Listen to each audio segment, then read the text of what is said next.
Hola chicos, espero que estén muy bien. A continuación comenzamos nuestra unidad temática.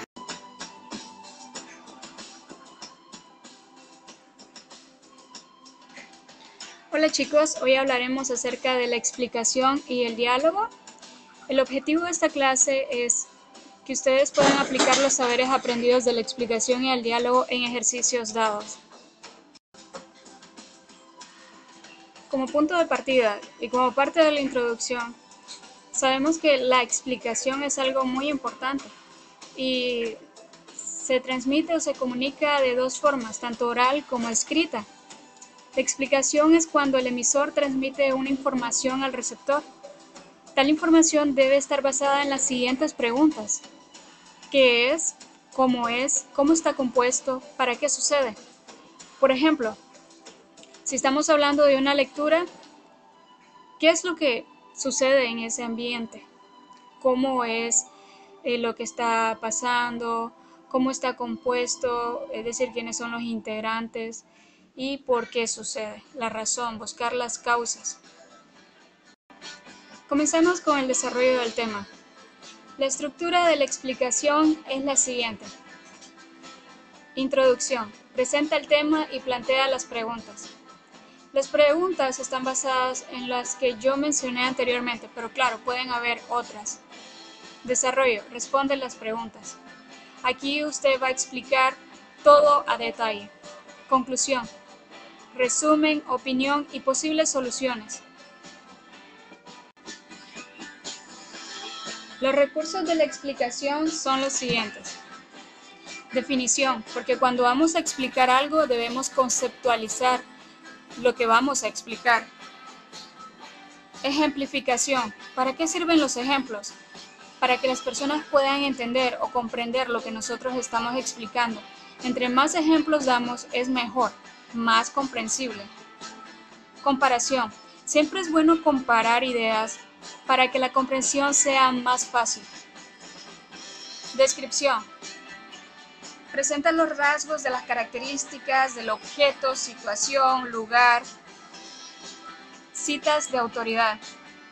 Invoca explicaciones u opiniones de expertos en el tema para dar una mayor credibilidad. Imágenes.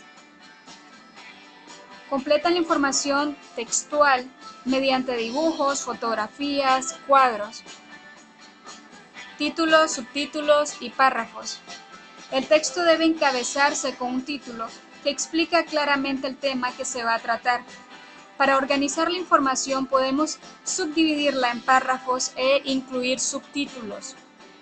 Para ello también debemos de tener en cuenta lo que son los conectores, entre ellos los de causa, consecuencia, resumen, adición, oposición, ejemplificación, comparación, de remulación.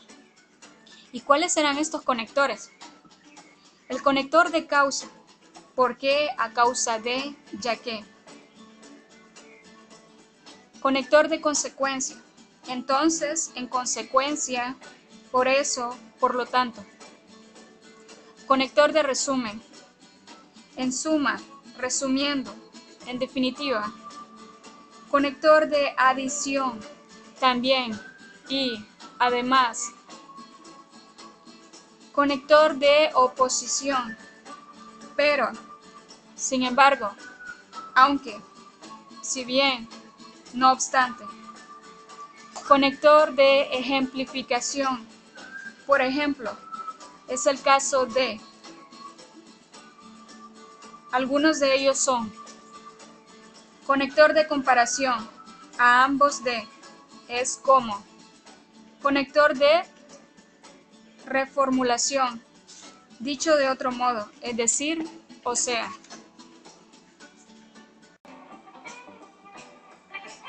Aplicación práctica. Comenzaremos con actividad de clase. Conteste solo los ejercicios 1, 2 y 3 de la página 176. El ejercicio 1, lee el siguiente texto explicativo y señala la estructura del mismo. El texto se llama El agua. ¿Recuerdas la estructura?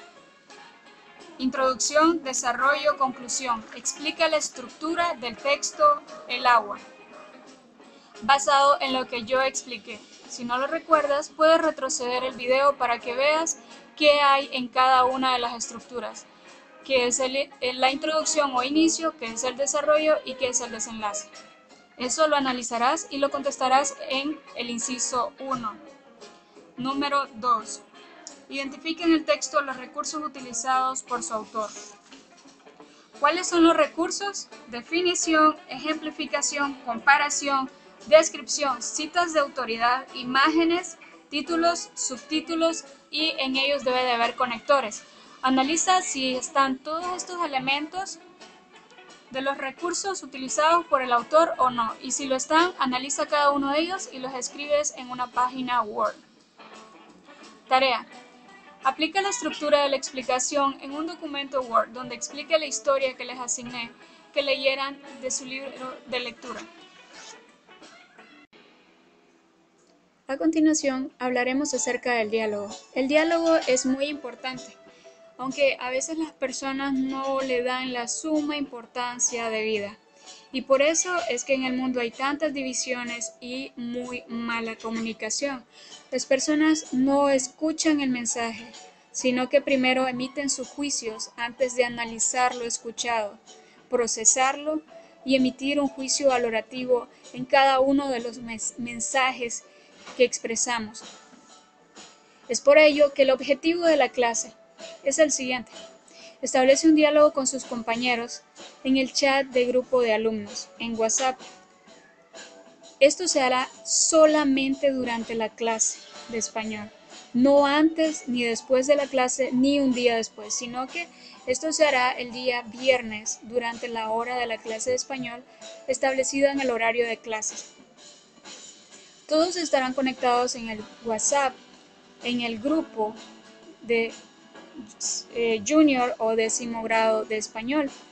Ahí cada uno emitirá o expresará o bien explicará acerca de la lectura que yo les asigné antes de las vacaciones. Los demás les harán preguntas y realizaremos un diálogo aplicando cada uno de los elementos enseñados y las características que muestro a continuación. Como tipología textual, el diálogo no aparece aislado, sino que se incluye generalmente dentro de la narración. Por eso, las dos cualidades más importantes del diálogo son la sucesión y la jerarquización. Sucesión porque hay un intercambio de turnos de palabras y jerarquización porque cada intervención depende de la anterior.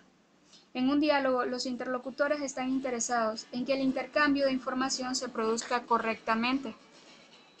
Para asegurarse, emplean frecuentemente la función fática del lenguaje. No me digas, ¿me estás escuchando? Porque estamos haciendo énfasis, porque estamos queriendo que los demás entiendan o comprendan nuestro mensaje. Otras funciones características del diálogo son la función expresiva, pues el emisor o emisores demuestran o muestran su subjetividad, y la apelativa, pues cada interlocutor pretende llamar la atención del otro e influir en su conducta. Entre las características tenemos camino de ida y vuelta. Para que exista diálogo, el emisor y el receptor o receptores tienen que intercambiar alternativamente sus papeles. Tensión diagonal.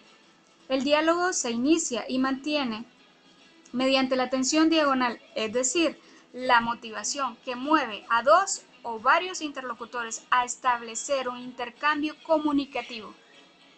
Tensión de conexión. Para que dos interlocutores inicien un diálogo, tienen que tener o deben de tener un punto de partida que les permita que estén en contacto, pedir, informar, prestar. Tensión informativa. Mantiene la conversación y hace que ésta avance. Silencio. Supone el fin del diálogo o bien hacemos silencio cuando queremos escuchar el mensaje de la otra persona. Coherencia es el diálogo. Todas las intervenciones tienen que ser coherentes entre sí, es decir, que los mensajes que nosotros emitamos deben de tener lógica. deben de tener cierto juicio valorativo, conforme al texto o contexto, o bien la situación de la que se está hablando en ese momento, o la circunstancia. Clases de diálogo. Estilo directo. Se transcriben las palabras de cada interlocutor de forma literal, es decir, el estilo utilizado en los textos teatrales, por eso se llama directo. Estilo indirecto. Un narrador transcribe las intervenciones de los personajes a través de las oraciones subordinadas, introducidas por la conjunción que. María dijo que. Cuando digamos la frase que o la partícula que, significa que es un estilo indirecto.